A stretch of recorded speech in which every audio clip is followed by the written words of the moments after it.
and welcome to the University of Wisconsin-Milwaukee's Learning Technology Center's video tutorial of how to add a news announcement as well as delete a news announcement. First, to begin with how to add a news announcement, go to your course homepage in which you want the news announcement. Homepage, look for the button that says News. Go to the right of that button and click on the drop-down arrow. You'll see as the second choice, Add New News Item. Click that button.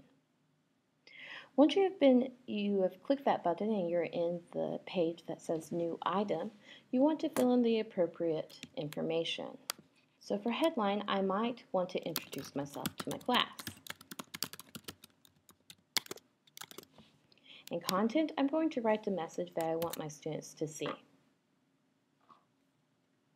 Once I have a couple of different choices. I can choose the availability, in which it always shows the start date. And what that means is if it goes unchecked, the start date will be visible only in the news tool to users with permission to edit news.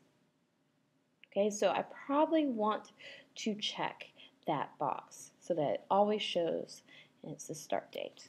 I can choose when the start date is, so perhaps I want it to show up on the first day of class.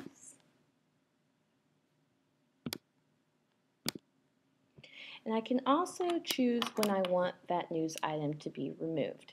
So if it's a reminder about an upcoming event, I might want that news item to be removed after the event has passed so that my students do not get confused. I can also choose to add an attachment. So perhaps I want to add a file, like a picture of myself, or I want to record an audio, which might be particularly helpful for those teaching online and blended courses.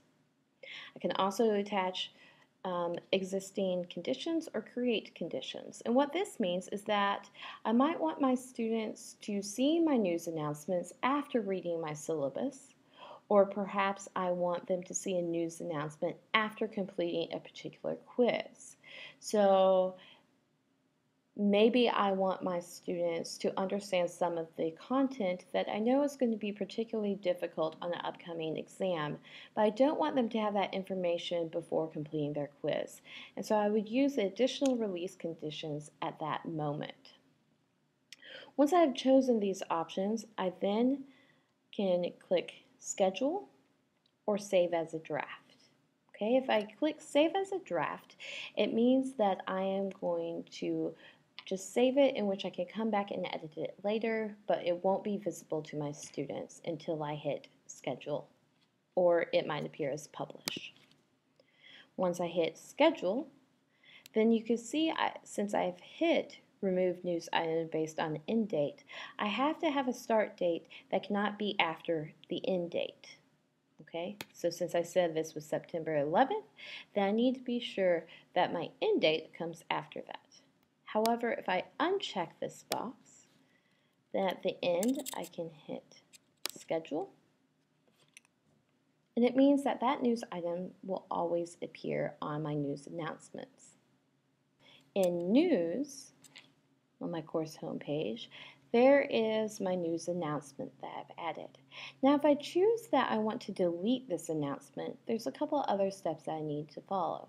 So perhaps the announcement has passed, or the information is no longer relevant, that I might want to delete it, or I recognize that there's a typo, a proofreading error, and I want to edit it or just completely delete it.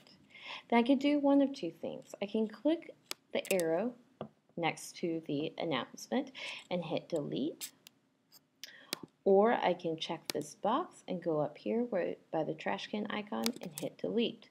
I'm going to get a confirmation box, and it's going to ask me if I want to continue with deleting this news item. If I say yes, then I click yes, or I can click no. As you see, by clicking yes, there's no more news item appearing there. So then I can create a new news item. I hope this has helped you learn how to create and delete a news announcement. Thank you for visiting the Learning Technology Center's video tutorial, and we hope you have a fantastic upcoming semester.